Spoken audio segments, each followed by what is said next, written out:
Welcome to the Parsha Perspective. Each week, we will delve deep in a weekly Torah portion to find a practical and insightful way to enhance your daily life.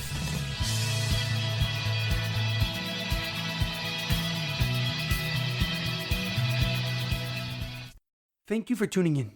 My name is Rabbi Shalom Yemini, and each week we will look into the weekly Torah portion to find practical and insightful ways to enhance your daily life. This week's Parsha Perspective is in honor of the complete and speedy recovery of Fayga Sarah Bas Gittel, Sasson Betzalel Ben Batya, and Sapir Bas Ariela. This week's Parsha Perspective is also dedicated in memory of Shlomo ben Edward and Edward ben Shaul. May their souls be uplifted and their memories a blessing. Before I begin, I would like to mention the fact that we are completing a solar year and about to begin a new one. And this past solar year has been very difficult for the Jewish people in the world, and may the next solar year and stage in our life be filled with happiness, health, and success.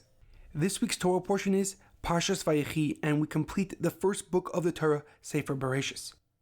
Our Parsha begins with Ya'akov Avinu lying on his deathbed asking Yosef to swear that he would bury him in the land of Israel.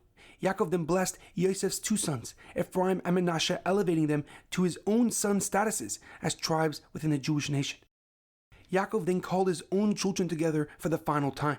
And Rashi explains that he wished to reveal to them when Mashiach will come and when the ultimate redemption will occur, but Hashem took away his divine spirit so we would continue to work and yearn for Mashiach each and every day. So Yaakov began to bless each son and gave them their roles and responsibilities amongst the Jewish people. At the age of 147 years old, Ya'akov Avinu passed away in the land of Egypt. A large funeral procession consisting of his children, grandchildren, and many Egyptian people accompanied Yaakov to his final resting place in the Ma'aras HaMachpelah, where he's buried next to his parents and grandparents.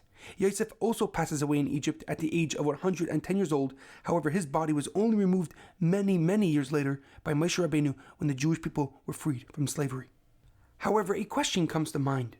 When Yaakov finished blessing his children, the pasuk writes, "V'zois asher dibar lahem aviem vayivarach osam ish asher kivirchasoi berachosam." And this is what the father said to them for the last time. He blessed them each one according to their blessings, and he gave them. But we see that Yaakov cursed the first three sons, Reuven, Shimon, and Levi, because of their past actions. How could the Torah write that he blessed each child? Furthermore, why did Yaakov give Reuven, Levi, and Shimon strong criticism right before he passed away? Wouldn't it have been better for Yaakov to leave his children with blessings and inspiration? Rashi on this pasuk writes that the Torah seems to be repeating itself. It says he blessed them, each one according to the blessings he blessed them. And he explains that the Torah is reiterating the fact that it is a mistake to think that Yaakov did not bless his three eldest children, Reuven, Shimon, and Levi. For each one of his blessings applied equally to all of his children. And although each son had a defined role within the Jewish people, such as Shevet Levi working as priests in the Beis Hamikdash, or Shevet Yehuda working and leading as kings of the Jewish people, each tribe had an element and detail of each other's blessings and purpose. And hence we see certain peoples cross over into jobs typically for other tribes, such as the first king of the Jewish people, Shaul HaMelech, who came from the tribe of Binyamin, or Yehuda Maccabee, who was a Kohen, a priest in the temple, who came from Shevet Levi. However, the Or HaChaim HaKadosh, Rav Chaim Ibn Attar, gives a deeper and more profound explanation. He explains that although it may seem like Yaakov cursed Reuven, Shimon, and Levi, in actuality he gave them a profound blessing. He told them what they need to fix and change in their actions to reach their true potential. For Reuven, Shimon, and Levi had essential and significant roles within the Jewish nation. The tribe of Reuven is the firstborn and the inherent people that others will look up to for guidance and leadership. Shimon's tribe did not receive any land in Israel because they were the Torah scholars and teachers that taught the Jewish nation. And Levi's tribe will serve as the Jewish people's representative in the Mishkan and Beis Hamikdash. But in order to obtain and hold these crucial positions of influence, they needed to first work and change aspects of their character.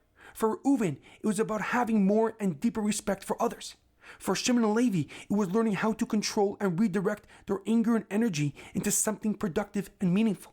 What Yaakov really gave them was the knowledge of what needed to be corrected and the ability to do so.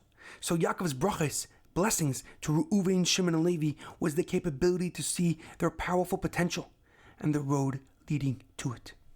In our daily life, we must understand that human nature is to become defensive when we are being criticized. Because when we feel threatened, we become protective of our ego, shutting down any possibility of improvement. However, it is imperative to remember that although it is challenging to receive criticism, try to see and hear the point of what is being told to you, even if it is being said harshly.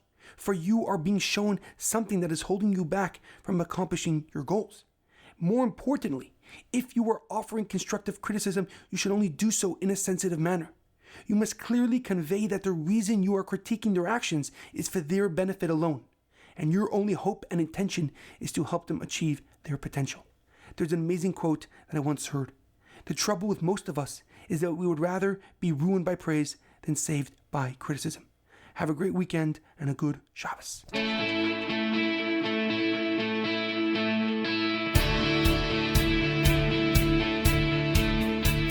Thank you for tuning in to the Parsha Perspective. Check out our website, theparshaperspective.com. Send thoughts and comments to theparshaperspective@gmail.com. Till next time, thanks for listening.